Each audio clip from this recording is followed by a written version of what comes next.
Hello, नमस्कार सभी को। आप सभी विद्यार्थी जो 2023 में 10th एग्जाम बिहार बोर्ड के द्वारा देने वाले हैं, उन सभी तमाम छात्रों को और सभी मेरे प्यारे छात्रों को एडुकेयर एकेडमी चैनल पर आप लोगों का बहुत बहुत स्वागत है।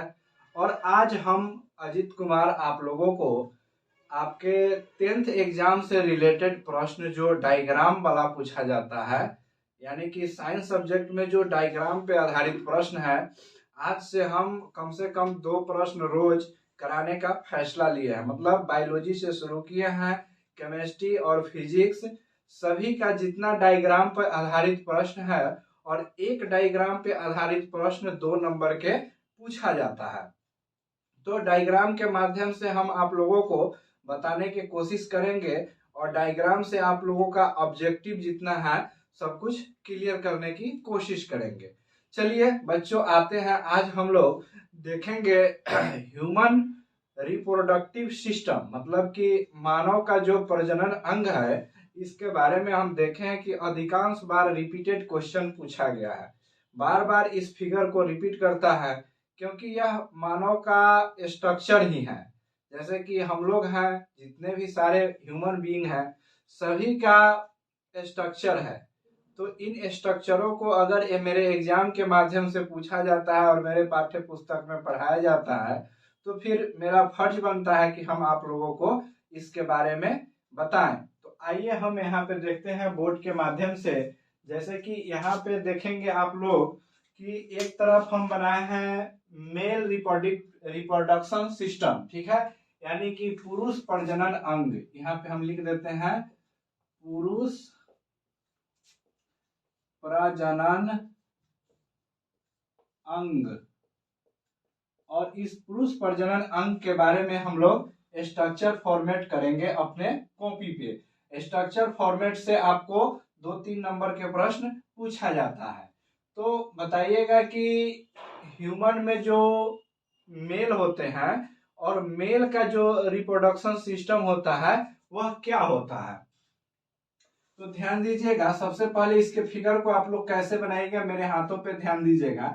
यहाँ से जो होता है कि मेरे यहाँ पेट से जुड़ा हुआ नली होता है, इसके ऊपर मेरा पेट का आकृति होता है और यह पेट के बाद का फिगर को आप ड्रॉ करेंगे और यहाँ से एक पतली सी नली आएगी और यहाँ पे एक गुफा का चित्र बनाइएगा। गुफा के बाद में फिर इसको यहाँ पे थोड़ा ओ के साइन दीजिएगा। ओ जैसे अंग्रेजी में पढ़ते हैं ओ को घुमा करके यू आकार से लेके आइएगा। यहाँ से एक पतली नली इधर निकालिएगा। फिर इसके बाद में एक पतली नली के ऊपर एक झिल्ली जो हमारा स्किन होता है उसको ड्रॉ करेंगे। और यहाँ पे हम लोग अंडकोश को जब बनाने का काम करेंगे तो यहाँ से भी एक सिक्का की तरह आकृति को यहाँ पे ड्रॉ करेंगे और इसमें 2 अंडकोश का निर्माण करेंगे। बहुत इजी है बनाना, सिर्फ ध्यान से आप लोग फिगर को देखिए। तो यहाँ पे क्या होता है, शुक्राशय होता है। यहाँ पे क्या होता है, शुक्राशय होता है। इसके बाद में यह क्या होता है, 2 अंडकोश में 2 अंडकोश होते हैं, जिसे अमूमन सभी आदमी जानते हैं कि 2 अंडकोश होते हैं। लेकिन उसमें ध्यान देने की बात है कि एक थोड़ा छोटा होता है अंडकोश, एक थोड़ा बड़ा अंडकोश होता है। जो छोटा वाला होता है उसको अधिवृषण बोलते हैं, यानी कि अधिवृषण बोलते हैं। जो बड़ा वाला होता है उसको वृषण बोलते हैं। और जो उसके बाहरी तरफ से ही पाइप वाला नली जो आप लोगों को दिख रहा है, यह पाइप वाला नली वृषण कोश, मतलब कि ह्यूमन बीइंग के वीर्य के जाने का मार्ग होता है, इसके माध्यम से जाता है। तो इसके बाद में इसमें अब यहाँ पे आ गया शीशन। और शीशन में क्या होता है कि मूत्र मार्ग का एक पाइप लगा होता है। जो यहाँ मूत्राशय में मूत्र बनता है, वह मूत्र के निकलने के लिए शीशन के द्वारा ही रास्ता दिया गया है। तो इस रास्ते में क्या होती है, एक पाइप लगा हुआ होता है और यह पाइप शीशन के माध्यम से मूत्र मार्ग के रास्ते से मूत्र होकर के बाहर निकलता है। जो वेस्टेड मतलब कि मटेरियल है, पार्ट है, जिसको हम लोग मतलब हिंदी भाषा में मूत्र बोलते हैं, वह मूत्र यहाँ से निकलता है। चलिए अब इसको अगर आप लोग समझ गए तो हम आपको समझाते हैं कि इसमें किस टाइप का प्रश्न पूछा जाता है। जो 2016 के मैट्रिक एग्जाम में का क्वेश्चन से हम लिए हैं, जिसमें यह बात लिखा हुआ है कि पुरुष प्रजनन अंग का नाम क्या है। पुरुष प्रजनन अंग का नाम क्या है? तो बताइए पुरुष प्रजनन अंग का नाम क्या होता है? सबसे पहले यह चित्र दिखने से आप लोगों को क्लियर हो रहा है कि इसका नाम होता है लिंग। लिंग नाम होता है, तो इसको हम लोग दे देते हैं पहला पुरुष प्रजनन अंग में क्या नाम देंगे? लिंग देंगे। जो यह बाहरी भाग होता है, और इसका आंतरिक भाग क्या होता है? अधिवृषण और वृषण, यानी कि इसका आंतरिक भाग होता है जहां शुक्राशय में शुक्राणु का निर्माण होता है, स्पर्म का निर्माण होता है। स्पर्म का निर्माण होता है उसको क्या बोलते हैं? अंडकोश बोलते हैं। इसके आंतरिक भाग होता है वृषण और अधिवृषण। अब दूसरा क्वेश्चन आपसे पूछा है 2016 के एग्जाम में ही, यह क्वेश्चन मतलब ये डिस्क्रिप्टिव क्वेश्चन है। पुरुष प्रजनन अंग का चित्र के माध्यम से वर्णन करें। पुरुष प्रजनन अंग का चित्र के माध्यम से वर्णन करें, तो सिर्फ इस चित्र को बना देना है और नाम का वर्णन कर देना है आंसर शीट में, तो आपका 5 नंबर क्लियर हो जाएगा। चलिए इसी पे आते हैं। फिर अब दूसरा देखते हैं। दूसरा ह्यूमन फीमेल रिप्रोडक्शन सिस्टम, यानी कि ह्यूमन फीमेल यानी मादा रिप्रोडक्शन सिस्टम। जो मादा का रिप्रोडक्शन सिस्टम होता है जिससे जीव की उत्पत्ति होती है, यह किस प्रकार होता है, इन सब सारी चीजों को हम लोग समझेंगे। तो वहां पे हम लोग पुरुष वाला समझ लिए, यहाँ पे हम लोग मादा वाला समझेंगे।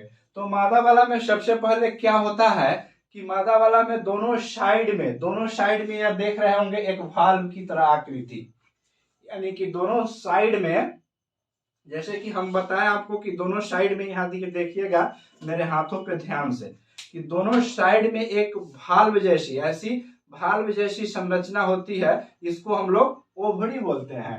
यहाँ पे क्या है? अंडाशय यानी कि ओवरी है। तो इसका निर्माण आप लोग किस प्रकार करेंगे, मेरे पेन के माध्यम से आप लोग देखने की कोशिश कीजिएगा। जैसे कि यहाँ पे मान लीजिए कि यहाँ पे हम पेन चला रहे हैं, dot dot dot dot dot dot करके, एकदम जिस तरह से हम चला रहे हैं उस तरह से आप लोग कॉपी पे इसको चला चला करके नोट करेंगे, ठीक है।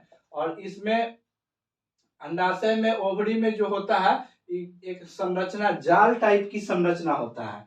नेफ्रॉन में जैसे किडनी में पढ़ते हैं हम लोग, तो इसमें एक जाल टाइप की संरचना होता है जिसको हम लोग अंडाशय या ओवरी बोलते हैं। अंग्रेजी में ओवरी बोलते हैं, हिंदी में अंडाशय बोलते हैं। तो बताइएगा इस ओवरी की संख्या कितना होता है, यानी कि फीमेल रिप्रोडक्शन सिस्टम में ओवरी की संख्या कितना होता है? तो 2 होता है। और ओवरी के बीच में क्या होता है? यूटेरस होता है। ओवरी के बीच में यूटेरस होता है। इस यूटेरस को क्या बोलते हैं हम लोग? गर्भाशय बोलते हैं, जहां पे मतलब कि एक बच्चा का फॉर्मेट होता है, बच्चा का फॉर्मेशन होता है यूटेरस में ही। चलिए यहाँ पे क्या होता है?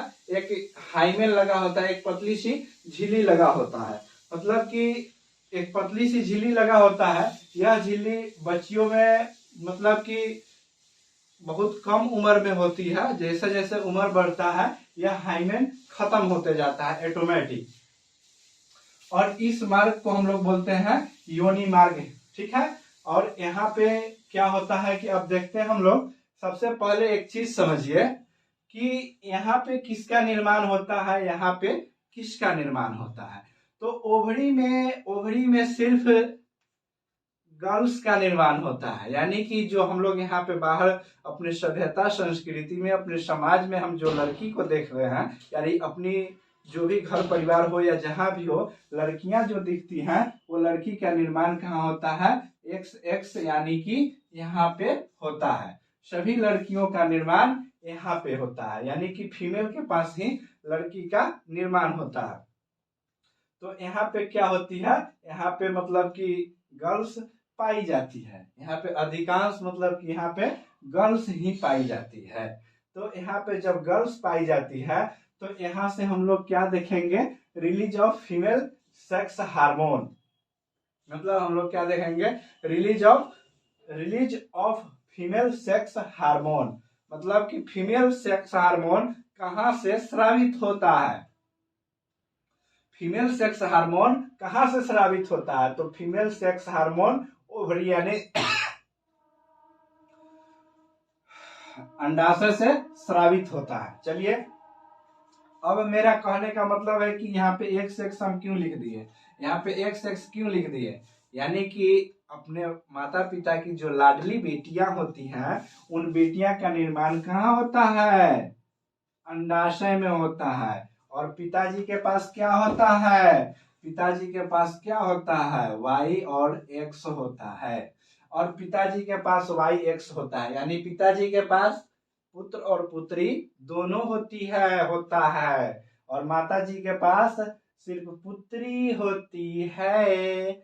और माता जी की प्यारी पुत्री जब यहाँ से एक एक्स आएंगी और यहाँ से एक अपने बहन, प्यारी बहन को जब गला से गला मिला लेंगी, यानी कि ले लेंगी कि आए एक्स, उसके बाल को पकड़ो, खींचो, तुम कहाँ भटक रही हो, यहाँ पे आओ, तो यहाँ पे मेरे प्यारी प्यारी लाडली का निर्माण हो जाता है। ठीक है, इसको हम लोग फॉर्मेशन बोलते हैं।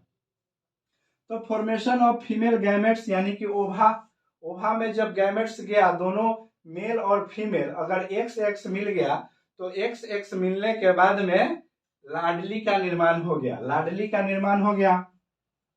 अब यहाँ पे हम लोग देखेंगे, अब इसको विस्तृत चर्चा इस क्लास में नहीं कर सकते हैं। अब यहाँ पे हम लोग दो सेक्स हार्मोन का नाम याद रखेंगे। ठीक है, दो सेक्स हार्मोन क्या क्या होता है? मादा सेक्स हार्मोन एक तो प्रोजेस्टेरोन हार्मोन होता है और दूसरा एस्ट्रोजन हार्मोन होता है, जिसका चर्चा बार बार आपसे एग्जाम में किया गया है।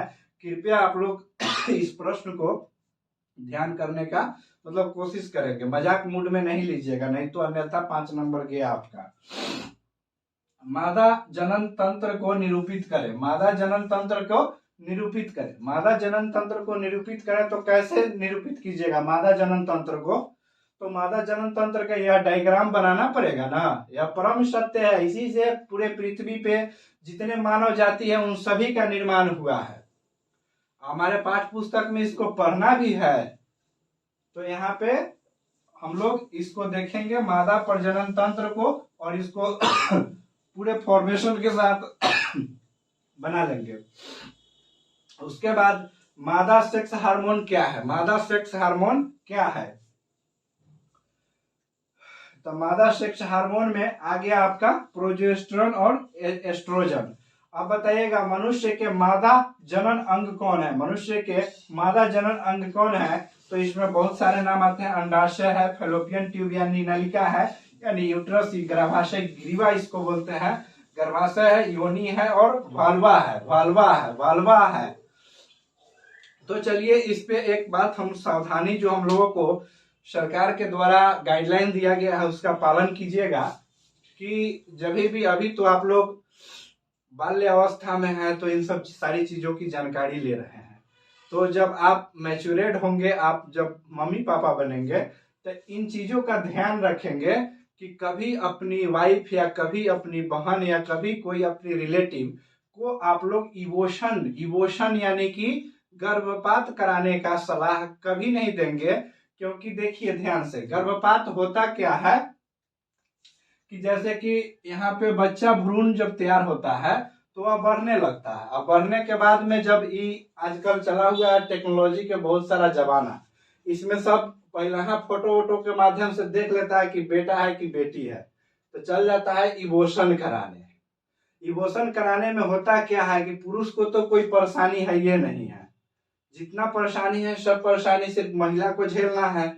और महिला का जो यह वाला पार्ट है अंडाशय, ओवरी, या ओवरी जुड़ करके उसके पैर यानी जांघ के हड्डी से भी कनेक्ट है, पेट से भी कनेक्शन है, हड्डी, जांघ की हड्डी से भी कनेक्शन है। और डॉक्टर क्या करता है कि यह यूटेरस में जितना भी भ्रूण होता है 3 महीना 4 महीना का, इन सभी भ्रूण को हाथ के माध्यम से इसको काट करके छोटे छोटे टुकड़ों में बाहर निकालता है। इसलिए लेडीज को, जो औरत होती है, जो गर्भवती महिला होती है, उसको बहुत ज्यादा प्रॉब्लम होता है लाइफ में। इस प्रॉब्लम के साथ उसको हमेशा फेस करना होता है, जीवन भर उसको मतलब कि तंगी रहता है। कभी यहाँ पे यह नस गड़बड़ होगा तो कभी इधर नस गड़बड़ होगा तो कभी इधर नस गड़बड़ होगा। तो जब वह आप डॉक्टर से मिलने जाइएगा तो उसके बाद आपको डॉक्टर बोलेगा कि कोई बात नहीं, कोई बीमारी नहीं है, आपको इसी तरह की दर्द है, बस सहते रहिए। तो ध्यान दीजिएगा कि यह पीड़ा का निर्माण कहाँ हुआ? इस पीड़ा का निर्माण एक बच्ची को मारने के बाद हुआ है आपको। तो भुगतना तो आप ही को पड़ेगा। इसलिए ध्यान रखिएगा, आप गर्भपात कराने की सलाह किसी को नहीं देंगे। और यह प्रश्न के माध्यम से आप लोग अपने सिलेबस को क्लियर करेंगे। ठीक है, आप लोग एडुकेयर परिवार के साथ जुड़े रहें। और कल बाल दिवस है, बाल दिवस की अग्रिम बधाई आप सभी छात्रों को, मेरे प्यारे प्यारे सभी भाई बहनों छात्रों जितने हैं सभी को बाल दिवस की हार्दिक अभिनंदन है, बधाई है। आप लोग अच्छे से मुस्कुराते रहें, हंसते रहें और एडुकेयर एकेडमी के साथ बने रहें। और मेरा यह प्रयास अगर आप लोगों को अच्छा लगा है तो मेरे छोटे से इस चैनल एडुकेयर एकेडमी को लाइक, शेयर एंड सब्सक्राइब करना नहीं भूलेंगे। जय हिंद, जय भारत, भारत माता की जय।